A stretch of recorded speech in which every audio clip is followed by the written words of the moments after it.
आसम और पिता के जब एक पिंड में विस्फोट हुआ तो जितने भी ग्रह नक्षत्र तारे हैं सब बने और सब अपने से बड़े पिंड का पर्यटन करने लगे, उनका जो है परिक्रमण करने लगे।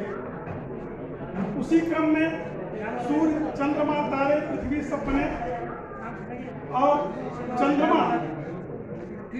चंद्रमा जो कि एक उपग्रह है वो अपनी पृथ्वी का परिक्रमण करने लगा। पृथ्वी सूर्य का चक्कर लगाने लगी।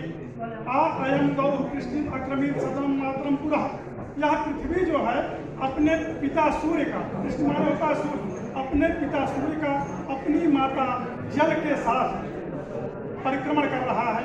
सूर्य जो है वो गैलेक्सी का चक्कर लगा रहा है और यह अनंत और गैलेक्सी ब्रह्मांड का और अनंत कोटि ब्रह्मांड भगवान का चक्कर लगा रहा है और भगवान अपने भक्त का परिभ्रमण कर रहे हैं। और नक्षत्रों की श्रृंखला में हम अगर देखें तो पृथ्वी, चंद्रमा जो है 27 नक्षत्रों का भोग एक मास में करता है। इन्हीं नक्षत्रों के नाम से हमारे महीनों का नाम रखा गया, जैसे जेठ, बैसाख, आषाढ़, सावन जो रखा गया नाम, ये इन्हीं नक्षत्रों के नाम पर है। और प्रत्येक नक्षत्र के 4 चरण होते हैं, जिनसे सबका नामकरण हम लोगों का हुआ है वो 27 नक्षत्रों को 4 भागों में डिवाइड करके हुआ है। 27 को 108, यही 108 की जो संख्या है ये हमारे सनातन धर्म में सबसे महत्वपूर्ण संख्या है। और यदि हम 108 का मूलांक निकालें कितना होगा?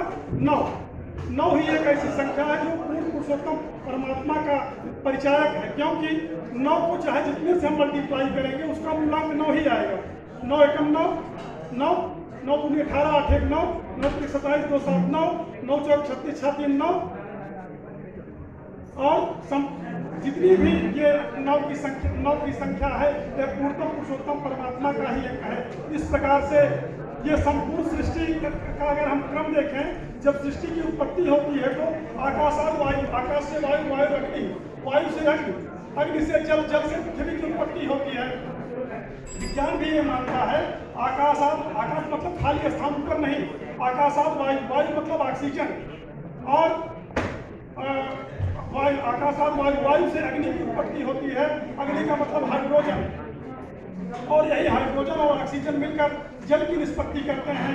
इस प्रकार से आकाशाद वायु, वायु अग्नि, अग्नि और अग्नि से जल, जल से पृथ्वी, पृथ्वी से ये संपूर्ण सृष्टि जो हम लोग यहाँ विद्यमान है ये पृथ्वी। और जब सृष्टि का लय होता है उस क्रम में भी पृथ्वी जल में जल, पृथ्वी जल में जल, जल अग्नि में अग्नि, अग्नि वायु में वायु, आकाश में और परमात्मा में विलीन हो जाता है। यही सृष्टि की उत्पत्ति और सृष्टि के संहार का क्रम, ये संपूर्ण सृष्टि एक पर्यटन ही तो है। इसीलिए जब हम लोग तर्पण करते हैं तो कहते हैं कि आप ब्रह्मलों का, ये ब्रह्मलोक तक के जीव जो है पुनरागमन के क्रम में आते हैं। धन्यवाद।